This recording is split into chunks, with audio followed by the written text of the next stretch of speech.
So we'll just start with name, what bands you were a part of. And you can look at me or the camera, whatever's casual. You guys know Hal? Yeah, Hal Capone? Mander. Yeah, Hal Capone, man. I just recently found those interviews, Sure. like with Dustin and Yeah, he's one of the few people trying to reach out to all the bands that have. And I think it deserves way more of a platform than it gets. But there's people like Hal who actually archive it. Have you spoke to him? No. I mean, I Instagrammed with him after I saw those because I was like, oh shit, you talked to Billy. Like, that's DJ. cool, you know? Yeah. He talks to all the, what I consider some of the greats that like no one else tries to talk to. Yeah. So I think You talked to Billy too, though. What's up? You talked to Billy Billy. Warner? I think you're talking about I'm DJ. talking, Billy from. Oh, okay. Spirit. Okay. The older we got, he started going by Billy instead of BJ. Oh, I Okay. see. I'm used to that now. Yeah. We just Embrace know the you're the formality. BJ. Anyways, my name's Tim Jewell, and I was in Spirit of Versailles and Exam. Sweet. And then let's start with like. And Sakara, I guess. Sure. And then let's start with the exposure to like more obscure or hardcore music. Who turned that on to you and what was it? Yeah, so, I mean, we were listening to punk rock, you know, like any other kid. My first show was a Skink and Pickle show, I think. We had a really incredible scene here. There's a guy named Terry Taylor who did shows. I mean, I saw Neurosis when I was like 14 or something, you know, just the scariest shit ever. So pretty normal, like, kid trying to figure shit out, you know? I mean, Earth Crisis, Neurosis, Skank and Pickle, Avail, all those bands were passing through. I was trying to think on my way over here. I think what happened is Billy, who I'm going to refer to as Billy, but Billy's BJ from Spirit. Him and Tanner probably had a little more touch with like the hardcore stuff first, I would say. And I think what happened is those boys, you can grab a chair if you want. I think those boys went on a road trip to Lincoln, Nebraska and saw Reversal of Man down there. And then they basically got home and pretty much instantly started Spirit. So it was at first, and this is where it's a little hairy for me because there's, you know, a year or two of Spirit before me. But they started Spirit pretty much right when they got back. Eric played bass, Billy sang, Tanner played guitar, and at the time, this guy, Matt McFarland, played drums. And we'll circle back around to all that. But we were young, man, like 15, 16. And I think what happened there was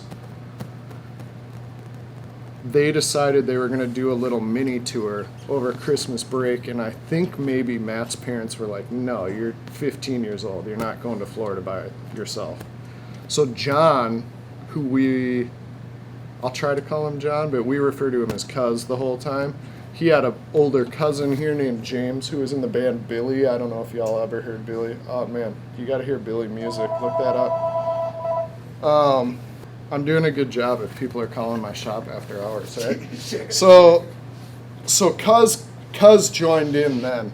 And then at some point they recorded that first demo, which I think has been released. It's really weird because now Billy's in LA. We're all over. We're kind of scattered. And it's like dudes like you will hit me up. And then the other guy will hit Billy up. And then the other guy hits Tanner up. So there's records out that I don't even know about. Like I watch that Hal Capone thing and he's telling Billy about one and Billy's like, oh, okay. I mean, that's cool. And I didn't know about that one either. Well, Hal's wild as far as recollection. Yeah. I'm like, he's so specific in what he's So they released that demo, and man, that shit like changed my life, man. Right then and there, like it was for my best friends, but I remember clearly Tanner handed me that thing, and we were standing outside. It used to be called Z Coffee Shop on 12th Street, and this is Walkman style. And I put that on, and I did not stop listening to it for months. it feels like. And then that's when me, a buddy named Matt Buell, and Adam Jones, we started Sakara. In that, we were just trying to do kind of the same thing. Matt had a really kind of wacky guitar style, so we didn't sound quite the same. But anyway, so then we went on then Tanner left town. He moved away. And at that point, I started playing bass. Eric moved to guitar. Cuz still played drums. And Billy still sang. And we went on a tour. It was my senior year of high school. So we were 17, 18. So 99, the winter of 99, I think this would have been. We went on a tour down to Florida. Like a tour and back. We played a festival. Just some shows and stuff. Sakara and Spirit. And then I was just in after that. And then Sakara kind of split ways. I don't have like a real strong recollection of why that even happened. I don't have a strong recollection of that. We have those 2 songs that are on the split 7-inch. And then I know we recorded 2 more songs. And I know there's people out there that like be curious to hear them. So we recorded them in town. There's this guy named Scott at Earsay Recordings. And it was so wild because this is like an older dude and he's used to recording like local, big band or like a fucking trumpet player that wanted to do a demo or something like that. And we show up and he's just like, what the fuck is going on? Like he didn't know what was going on. And I think you can tell in those recordings, but somehow it fit in with that time and like what was happening. Like we played him demos of stuff we liked and he was like, okay, I guess. And it's funny because if I listen to Spirit or Sakara, I can hear stuff where if it's as loud as you guys had your music on out there, you're cruising down the interstate, like you can hear the bass just like cut out for a measure or something. Like we're young, poor kids, my pedal sucks. And instead of retaking it, we're like, this is, $40 an hour or whatever. So we got to just rush through this. So that was cool too, and Scott really embraced all of us because he recorded Spirit, Sakara, The Harvesty, Exam.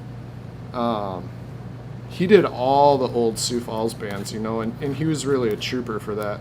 But I have a feeling just because of the way he is that like if I got a hold of him that he might have some of that stuff archived, So that's kind of how that all happened, is really Billy, for sure Billy and Tanner. I don't know if Eric was on that trip or not, but at some point they went to see Reversal and that changed their life. And in turn, they like brought that home and kind of changed all ours. And on that short winter jaunt, we did Spirit and Sakara. We got to play with Reversal and stayed New Year's Eve. We stayed with John Willie, the drummer. I remember that. It was so fun. And that was probably my first taste of like, these guys are my like idols right now, and I'm hanging out at his house and he's just a regular fucking dude, And I think that really changed things for me. Like, of course there was some douchey guys who played the like our band's big right now role or whatever, but for the most part everyone was like really fucking cool, and we could all hang out together and just have fun. Like I remember one really weird thing about Florida is there was a hospital there that I don't remember what, it was like a certain religion or something weird about this hospital, but they served vegetarian and vegan food, which at the time was just like, this is unbelievable, because you could go get like, fake hamburgers and shit like that. And we went there every single day we were down there, like to this hospital cafeteria, And I think it was just like, that's where a lot of the punks went to eat down there at the time, because this is before you could get an Impossible Burger at Burger King or whatever, you know? Pit Yeah, down there. it's just like, so that was a really cool part about Florida, but I guess that's kind of how it all started for us, I would say. And then Sioux Falls, like I said, already had an incredible scene, and it just took off, man. Like, bands loved playing here because kids went wild. Like, it was insane. I don't know if you can find old videos of Sioux Falls or whatever, but it was insane. Like, and then, so this is a little bit before I joined the band. On Spirit's first summer tour, there was a show here, and it was Spirit, Orchid, Jerome Street. And I think that, like, changed Sioux Falls in the hardcore scene here. Like, it was in a living room, and it was packed to the gills, and it was hot as fuck. And Sioux Falls kids we were all so weird, like, because at the time, most everyone was straight edge, or at least didn't really mess around with drinking too much and stuff, but we were wild, man. Like, people would be like, you guys are straight edge, because they couldn't believe, you know, that there would be maybe a band playing, and maybe one of the guys just runs, like a Sioux Falls kid streaks through the house butt-ass naked, and then down the busiest street in Sioux Falls, and everyone's just like, what the fuck just happened? You know, like, we did this stuff all the time, so wild. But I think that show was a big turning point. And then, of course, you know, Orchid's telling their buddies, Jerome Dreamed, like, Sioux Falls is wild, dude. So then bands just kind of kept coming, and then as Spirit started to gain traction, we met a bunch of people, and then, you know, it just really kind of became this weird spot, I guess, between Denver and Minneapolis, or Minneapolis and Omaha, or whatever, that people started coming down to. So that's the long answer of how it all got started, you know? I mean, there's a lot in there. What do you think, like, what was it providing that kids here didn't have otherwise? Because this place is pretty devoid. I think it provided, I mean, it sounds like so kitschy, but it was a sense of community, you know? There's a big, just the scene here was really, really big and vast. I think that was like a weird part of Sioux Falls is you went to any show that happened, you know, like I said, in 1 week you might go from a slapstick concert to Earth Crisis, and then a Veil, and then Neurosis. Or not in a week, but, you know, in a month you're going to see everything from a ska band to a punk band to a hardcore band to a death metal band, Cannibal Corpse, Guar, like all this stuff played.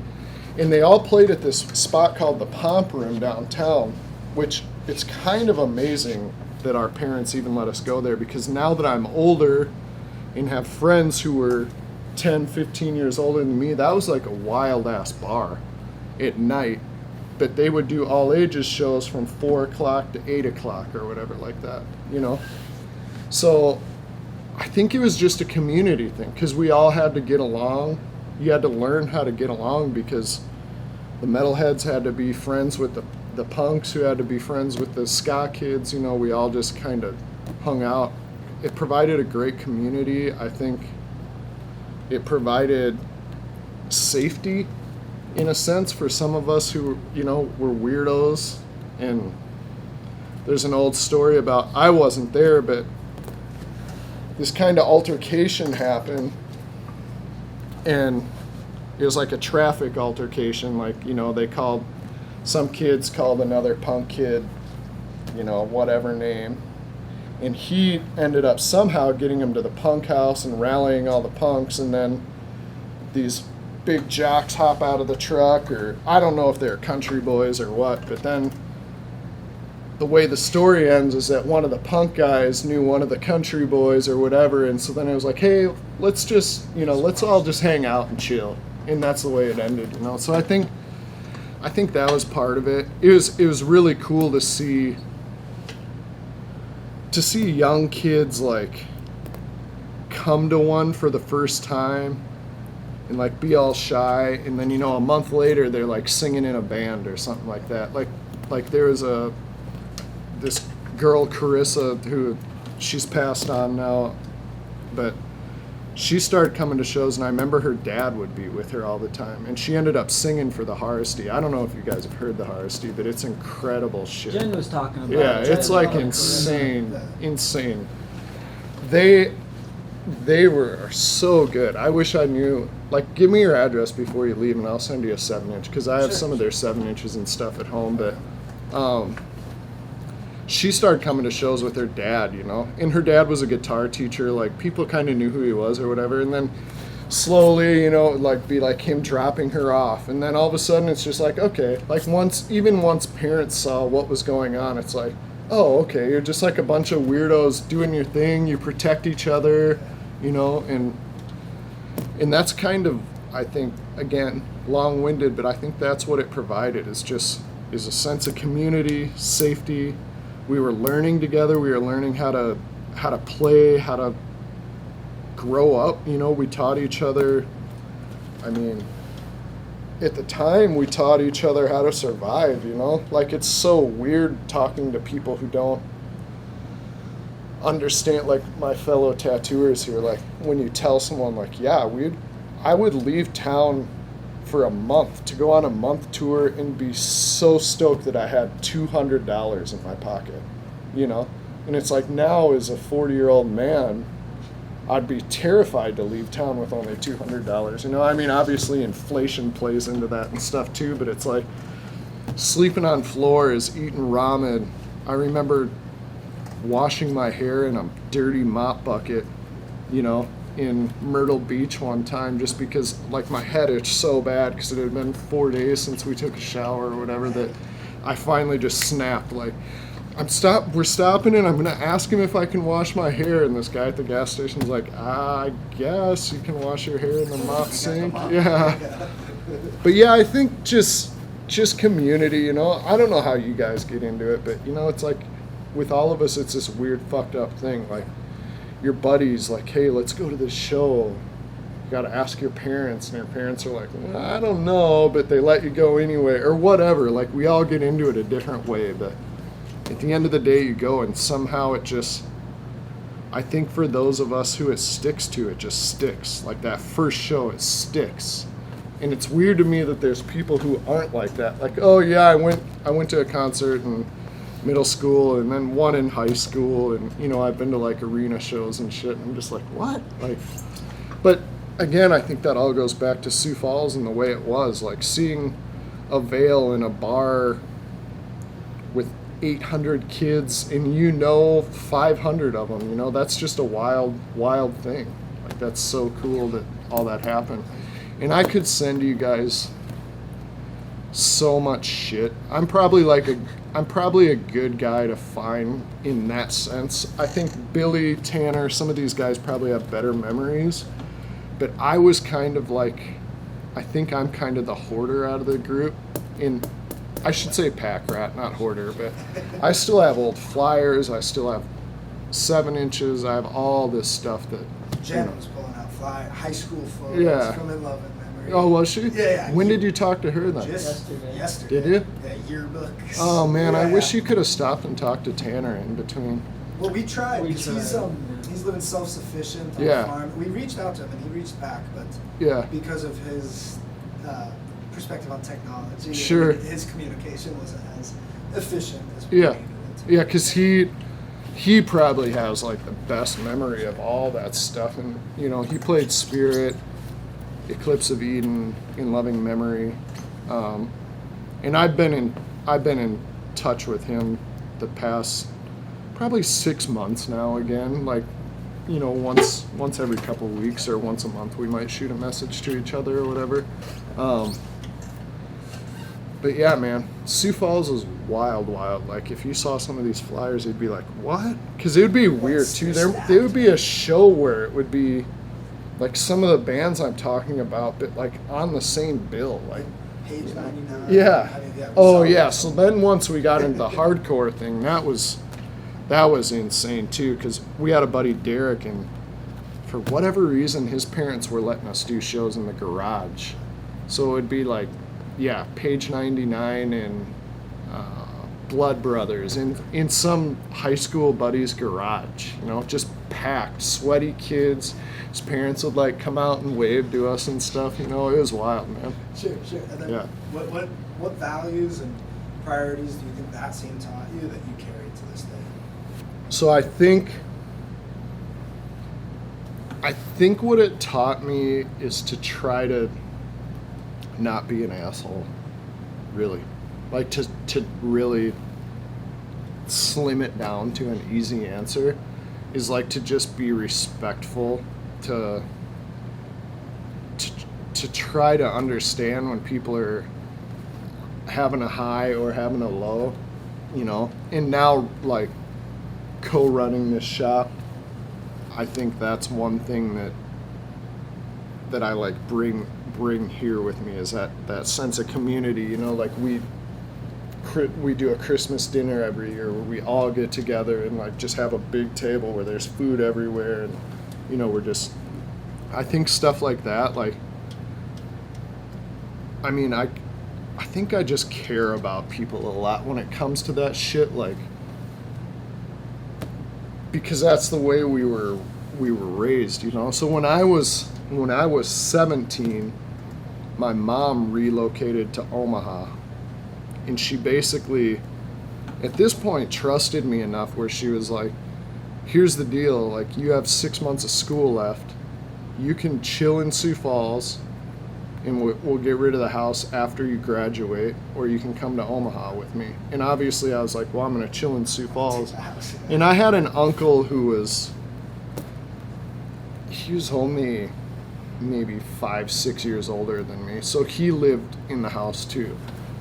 So he was kind of the adult supervision or whatever. And you know, at the time we were straight edge, so it's like I didn't have parties at the house. I mean, maybe there's some of the spirit kids or whatever came over, but we didn't have parties or anything. So I think we just learned how to grow up together, and I carry that with me now. There's a couple younger guys here, and I, you know, just trying to like coach them through stuff. And I think that was a really big part of hardcore, is just that community. And it's funny because I see it in little stuff now, like I play a lot of disc golf, and even that community is like almost similar in a way. You know, like in a lot of sports, people are so competitive and like not telling you their secrets or whatever, but it's like I found that disc golf, I think that's part of why I was drawn to it, is because it's almost kind of like punk rock. Like someone sees you throw a bad throw and they're like, well, you should try this disc and throw it this way, and it will be better. And then you do it and it's like, see, and, oh shit, you know. And that's kind of just, I think that's the way life in general should be. Like if we all just fucking help each other out, everything would be easier, you know. And I think that's like, this is going way too far, but that's just the problem with everything today, you know. Like the media has us so divided. You have to be way over here or way over here, and there's a lot of us that are right here, but there's no place for that, you know. It's just trying to tear us all apart. And I think being able to see that is part of punk rock too, you know. So I don't know, I think it just gave me a perspective on how to be a good fucking person. I mean, I've obviously made my fair share of mistakes, like we all have, and my homies always stayed by my side, you know. I could message Billy right now, who owns and operates 2 bars out in LA, and he would help me if I needed help, you know. Like any of those dudes. When I message Eric, he's like, well, I don't get off till 9 that night, but I mean, if you want me to come, I'll come, man, you know. And like he's not, it's not on his radar really, you know. I mean, he still loves music. He's a music lover, and he's an incredible musician. Like out of everyone, I think Eric's probably the best musician of us all. Or certainly was back then. But yeah, I would say just a sense of community and how to treat your buddies. And your buddies are almost more like brothers and cousins and sisters than they are buddies, you know. And I think that's that's weird to people outside the scene too, you know? Like, I can see Billy, who I haven't seen in 5 years, and we're like running to each other to give a hug like a long lost cousin or some shit, you know? And then he sees my wife, who he's never even met, and like, hey, I'm Billy, you know? Like, it's just an incredible feeling to have all that. Yeah, and I think, to your point, like, I think it's bizarre that people outside the scene find that as out of the norm. Yeah. That your friends are Yeah. as tight as family. I mean, we just saw one of our oldest friends in Indiana, but same shit. You run up, hug them, kiss them on the cheek. Yeah. But yeah, tight knit. Oh, yeah. And that's how it should be, man. And I mean, we were, like I said, man, we were so weird that we used to do root beer kegs is what we used to do. And people would be like, what the fuck? Because we're still like doing keg stands, like everything you would see at a frat party. But it's root beer and it's straight edge kids. We got like these, I forgot what they were called, sock'em boppers or something like that. But they were basically like oversized boxing gloves filled with air. And we would line our living room. Our living room was lined with couches. So it was in a square. And there was just couches and chairs everywhere. So like no matter where you were sitting, there's homies everywhere. But when we did these boxing matches, it would be packed to the gills. Like, you know, a guy would be sitting on the upper part of the couch and then someone like between their legs.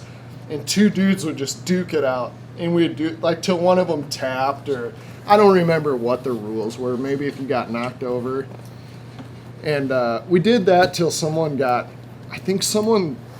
actually got knocked out one night, and we were like, okay, like maybe I think the air started wearing out in him, so it became more like knuckles.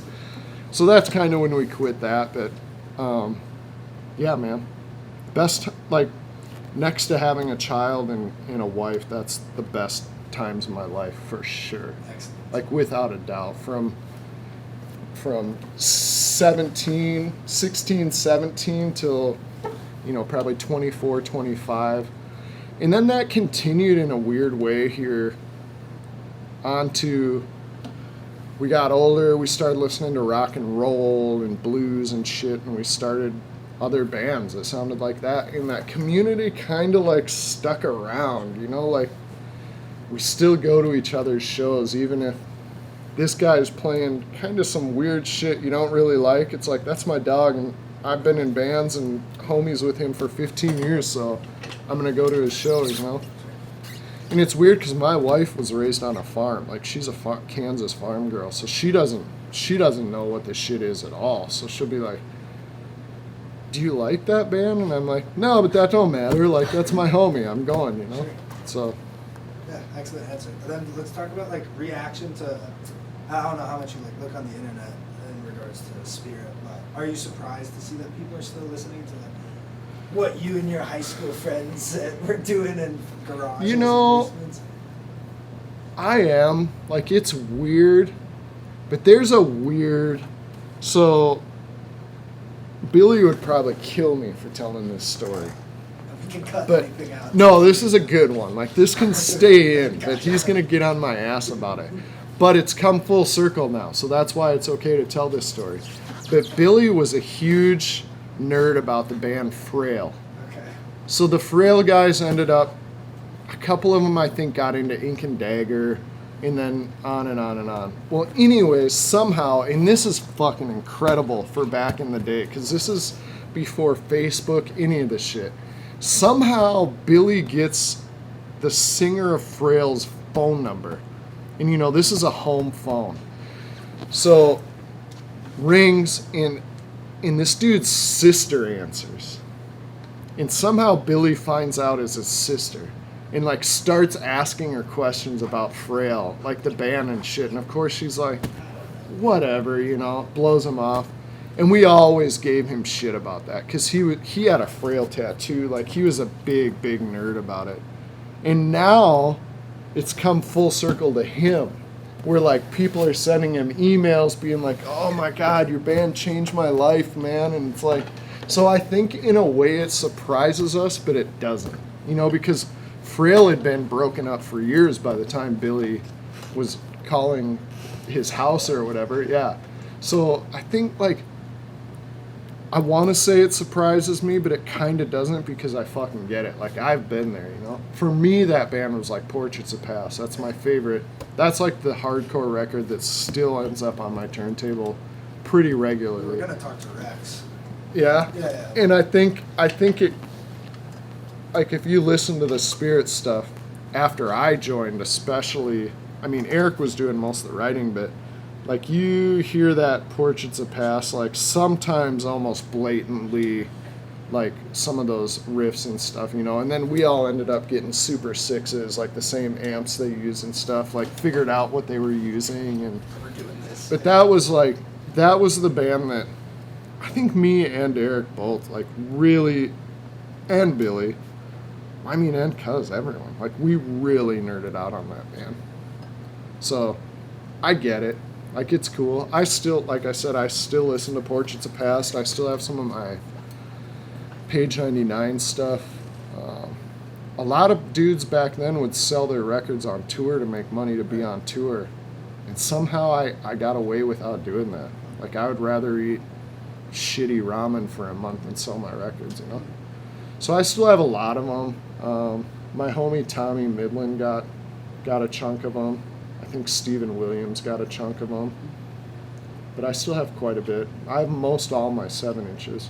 Which, you know, I think at this point I'm probably just waiting for the right kid to come along and be like, you know what, bro? Take them, yeah. Like, I'll pass them down. And there's a lot of great shit in there, but... I can imagine I'm the same way. I have Yeah. boxes full of fucking shit that Yeah. I'm waiting until I have a house or something, man. But they're in a storage unit right now, buddy. Yeah. How old are you guys? I'm 22. 22? Yeah, same here. Okay. Yeah. So how did you guys get into it? Shit, dude. I mean, we grew up in fucking suburbia, dude. Just void into anything going on ever. And I've been friends with them for like 9 years now. Something like Yeah, that. 8, 9 But- years, dude. And we are the only kids in our town that like this shit.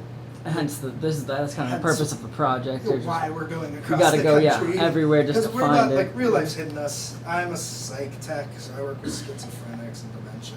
and I studied neuroscience. So. Right, and so we're splitting our ways for the first time in fucking 9 years. So before we go and domesticate ourselves, we want to pay an homage to the shit that we love. Right. Yeah, Yeah. That's neat. yeah, it's something, buddy. Yeah. Yeah, but you mentioned something prior about like being a weird fucking kid, and I think that's why most people get into this music. Right. Speak on that a little more. And was there any ever time like you felt like a black sheep, or was there any resistance from the community because you were bizarre? I don't really think so. Like, Sioux Falls is weird. You know, you might get, like, back in the day, maybe someone would call you a queer out the window or something, like normal punk rock shit, you know, but Fat punk. I think it's really weird because I even think back to high school when, like, I was a punk kid, but I was hanging out with the jocks and the cheerleaders and the other punk kids, and it's like, I think I've kind of always just been a people person, so I don't know if I'm the best to speak on that because I've always just kind of let my, like, proverbial freak flag fly, and if you like it, you do, and if you don't, you don't, you know? I mean, I think I'm pretty approachable and easy to get along with, so I don't think there's ever big problems, though. Sioux Falls is such a tight-knit little community. It's like Johnny's dad is a lawyer who knows this guy who knows that. You know, it's like everyone, somehow you have down the line, there's like a friend of a friend of a friend that everyone kind of knows each other. And then there's small town kids that came in, and I don't know. I mean... So what's the opposite then? If there wasn't like, you didn't feel like an anomaly, like why is there such a big DIY scene here, or like what? I think the punks before us paved that road a little bit. There was a couple bands like Jedi, Words Not Spoken, Face of Decline. Like, there's some punk stuff going on before us. So I think they're the ones that took the brunt of that, you know.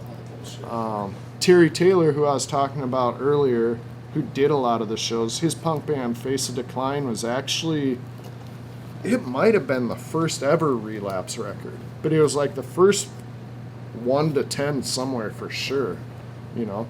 So And there was a weird connection with Larry Livermore from, I think that's his name, from Lookout Records. So like Green Day, all these bands used to play here at the Nordic Hall, which was just a few years before I got in. But there's old videos of that shit.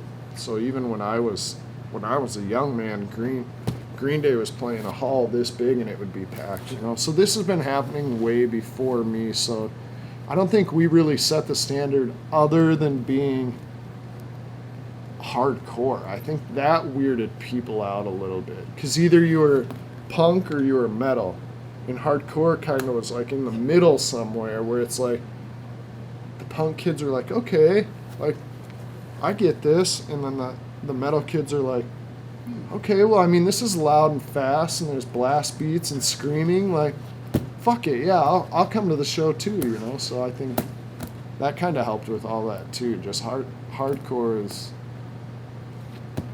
somewhere, there's something for everyone almost, you know. And if it wasn't Spirit, maybe you liked Sakara more or the Harvesty more or whatever. You guys gotta find the Harvesty, man. There's gotta be like a band camp or something. I'm sure we will after. It's so we've heard too much good. about it at this point. Right, now. we're gonna Yeah. but that's the thing, there's so many fucking obscure projects Yeah. that get lost with everything. Like, to me, the Harvesty figured something out that the rest of us hadn't quite figured out yet. I think, because at the time, like, the Locust and stuff was really big, and I think they, like, tapped into that without ripping it off. They didn't have a keyboard player or anything. And Carissa was tiny. She was a tiny, tiny, tiny little girl, dude. She was fucking 14 or something. And she was already small, but when she was 14, it's like, there'd be shows where she would get lost in the crowd. You wouldn't even know where Carissa is, you know? And those guys just killed it, man. They were so fucking good. And she got tattooed by me. She remained a friend Let's touch on that briefly. until probably a year or two before she passed away. I lost communication with her a little bit. Sure. Let's talk on, like, how long have you been tattooing? So I've been tattooing for like 20 years now. And actually, Terry Taylor, who I was talking about, we worked at a record store together early November here. I don't know how it happened. Like, he saw me doodling, I would always flip through the tattoo magazines at work and stuff. But for Christmas one year, he's the most generous guy ever, by the way. He's a life changer, dude. Like, he probably hates that all of us, if you interviewed any Sioux Falls punk kid, they would bring up Terry in an interview. And he's a humble, down-to-earth, amazing dude. He played, his last thing I think was Hammerlord was his band out of Lawrence, Kansas, which is a little more, I mean, definitely more like metal. But he's now like a respiratory tech too. So like this last few years has just been a shit show for him. But there's a cool story too about like a dude waking up out of a coma or whatever, and Terry was there and like, hey, I'm your respiratory tech, Terry Taylor or whatever, and the kid's like, holy shit, you're Terry from Hammerlord? And like the kid freaked out, so then Terry like got the whole band up there to meet him and shit. But anyways, Terry bought me a starter kit. At the time you could just buy a fucking starter kit. I mean, you still can, but. And I tattooed myself a little bit, all the homies a little bit. And then I was like, I suck at this. Like, I'm really bad at this. So I put it away. And then a shop opened, literally, like, we lived on this corner, and then two across the street and two businesses down was a tat shop.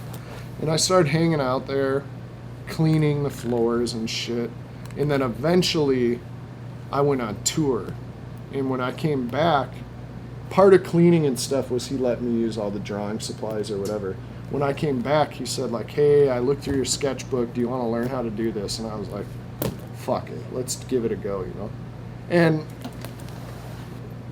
that's like that's a weird thing for me, because for the first 8 years of tattooing, I was a hardcore kid that was tattooing so I could go on tour. And like at some point, if I could line out my years of tattooing and put a picture for every year, you could probably pick the year. This is when he stopped touring and like started tattooing. You know what I mean? There's a clear difference there. And now I owe everything I have to this. You know what I mean? Like up until this, I owed everything I had to hardcore and punk rock. And now I owe everything I have to this. Like pretty much every material possession I have now is because I've worked my ass off tattooing, you know? And that's a weird part about tattooing, is this becomes something again that wraps back to similar to hardcore for me. You find dudes who, of course, there will be the dickhead guys that don't want to talk to you or tell you anything, but then there's dudes who, you know, you send them a message like killer tat, and then you form a relationship, and then next thing you know, you're like sending each other paintings or giving each other tips or whatever. And it's a lot like that. And Tyler, who's my business partner, and he's like my fucking brother, man. And I think that's a weird thing too. Like that all ties back to hardcore. Like that guy's my fucking brother, man. Like I would do anything for him, and he knows that. And I think that comes from that hardcore background, you know? Like I would knock down a wall for him. I'd do whatever he needed me to do, you know?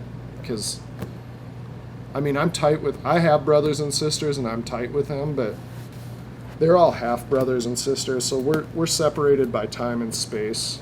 And I mean, we all love each other, respect each other, but these are the dudes I grew up with, you know, or that I came up with that taught me everything I know. Like, I mean, for a while, Terry was like, in a fucked up way, kind of like our dad, because he was 10 years older than us. So he was the one that was like, you guys probably shouldn't do this, or you probably shouldn't do that, or you shouldn't rent this house because it's fucking dilapidated or whatever, you know? Like, he would kind of be the voice of reason sometimes. Excellent, man. Yeah. Yeah, you nailed the thesis just perfectly. Yeah, right I don't on. need to ask you any more questions. B-roll, this is just a stupid one. What's like, what do you watch?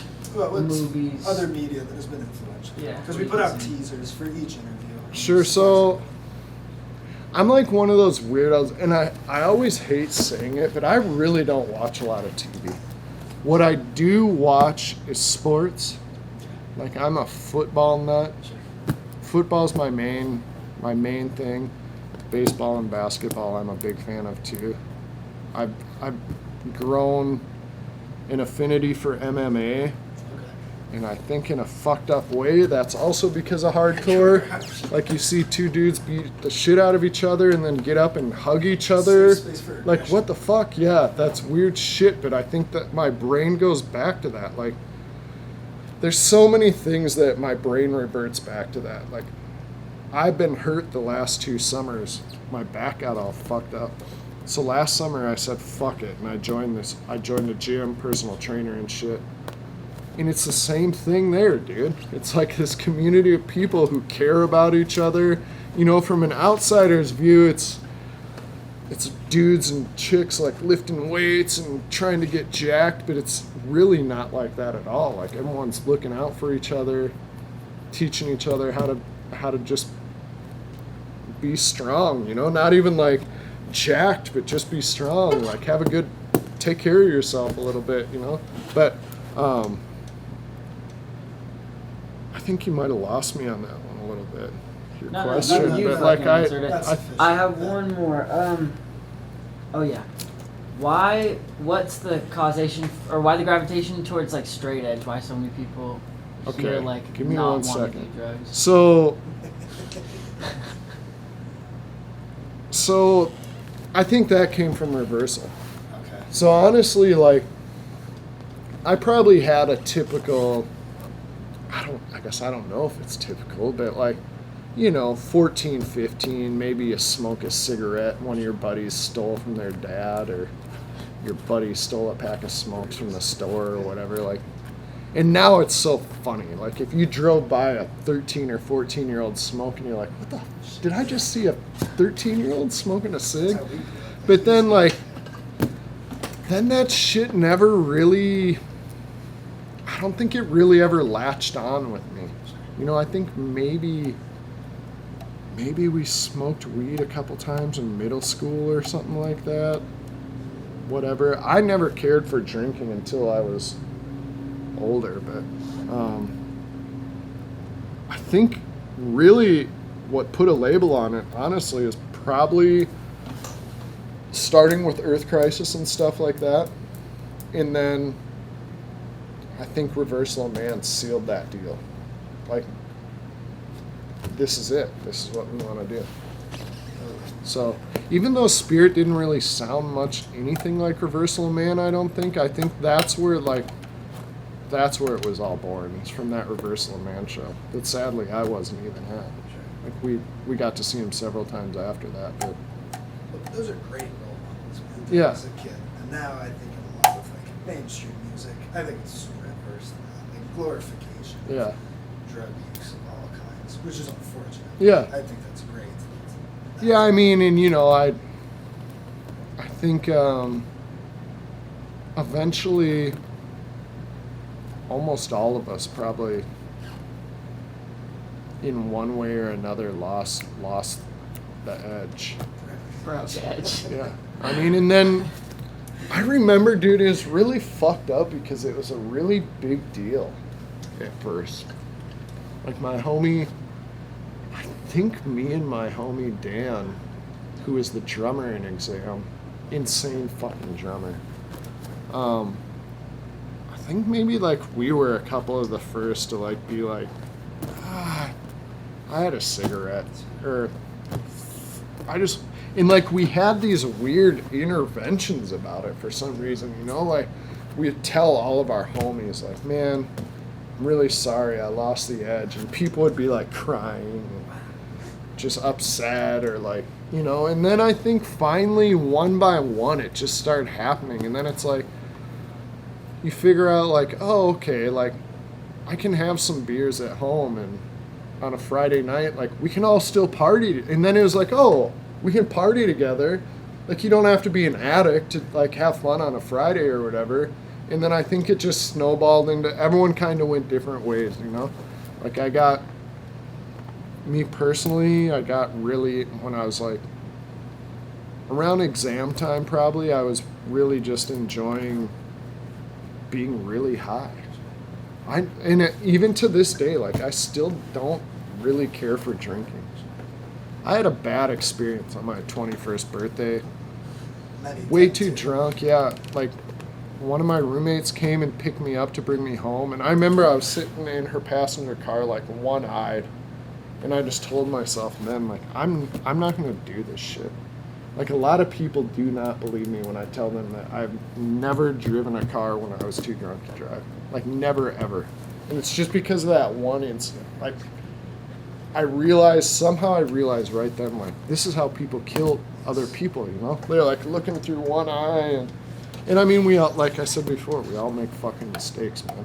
So I'm not talking shit like I'm higher than now for never, because I've definitely driven a car real stoned before, you know, back in the day. But, and now it's funny because it's come almost full circle. Like, I really don't drink or smoke weed at all anymore. And that kind of happened by accident. Like, I just got sick of it. I probably like 8-9 years ago, I just got sick of smoking weed. So I just stopped, and then it's like, shit, it's been 5 years since I smoked or whatever, you know? So I'll always have fun with a homie, but you know, yeah. It's very, very rare now. Did any of the members of the original circle who were like the straight edge, did you see some people go down past that weren't the same? Like, for sure. know? Yeah. Okay. You know, some of those homies have struggled with addiction. Some of those homies are still sober. Some of those homies have passed on. Some of those homies are preachers. Some of those homies are living in a gutter right now. You know, like, That's a weird part about the difference between 22 and fucking 40. Is you have 18 years where you're kind of talking about like jumping into the real world and suburbia and all this shit, like your real job. And all of a sudden it's 2 years and then 4 years and then you met a really cool partner and then like, fuck, I've been with this partner for 6 years. I guess I better give him a ring. And then, well, we got a little too drunk one night and now I'm going to have a kid. And now, you know, like now I have a 4-year-old kid who's like a little mini me, like a clown like I am, you know, and it's funny to see that shit, but it's weird, dude. And it'll happen at all different times. You're going to have homies that have kids like in a year. Like, shit, dude, I knocked this chick up accidentally. Or I married my high school sweetheart. And then there'll be dudes like, you know, my path was somehow I didn't have a kid till I was 36. You know, I chilled out. Got lucky, I guess, that there were, or unlucky, like we tried to have a kid for a while before that, you know, but it's just the way life works. But that's crazy to see. Crazy to see, like, you spend so much time with these people from, you know, 16 to 24 or whatever. I was with these people every fucking day, man. I was just talking to Dan in exam about, we had the tiniest little house. I could give you the address and you could drive by it and take a picture because it's still there and you'd be like, what the fuck? But there would be like 12, 13, 15 of us living in this house at the same time because Spirit would go on tour as exam got back. So then exam would take a couple rooms and then they would go on tour and Spirit would get back and then nodes would go on tour. So then a couple exam, it was just, and we paid like, you know, looking back, it's laughable. We pay like fucking $40 a month and that was your rent and bills. That was all of it included. So you only had to work, you know, 20 hours a week at whatever shit job. A bunch of us worked at a bagel. I wish you guys were going to be here tomorrow morning because there's the best fucking bagel joint in the world here, I swear to God. But a lot of us work there. Some dudes work at Pepsi. A lot of us worked at Pepsi. You just show up, stock the shelves, go home. The faster you could stock them, the sooner you could go home and hang out with your buddies. So, yeah, dude. Best times of my life, other than having a kid, because that shit rules too. Like when you guys get there, and it's cool to be able to, like, I have shit stored in bins for her someday, you know? And it's like, maybe she'll be like, this music fucking sucks. I don't want these t-shirts, I don't want these records, and then we'll find someone who wants them, you know? But maybe there's like this small chance that she's like, holy shit, you were in this band? And you were listening to this band? You know, like, I have a very large record collection, and that's one thing I've tried to do with my daughter is keep her, like, interacting with them in some way. You know, when she was younger, it'd just be like, what color is a spine? She would, like, pull out the Pink record, you know, and that's the one we'd listen to for a week. It would be like the Sunny Day Pink album was one because it was just pink. So she would grab it, you know. And now she knows, I'll be like, what kind of music is this? She'll be like, this is jazz. And I'm like, you're right, this is jazz, you know. So, like, I'm just trying to get her mind working to understand that stuff. Sure. Excellent. Yeah. Yeah.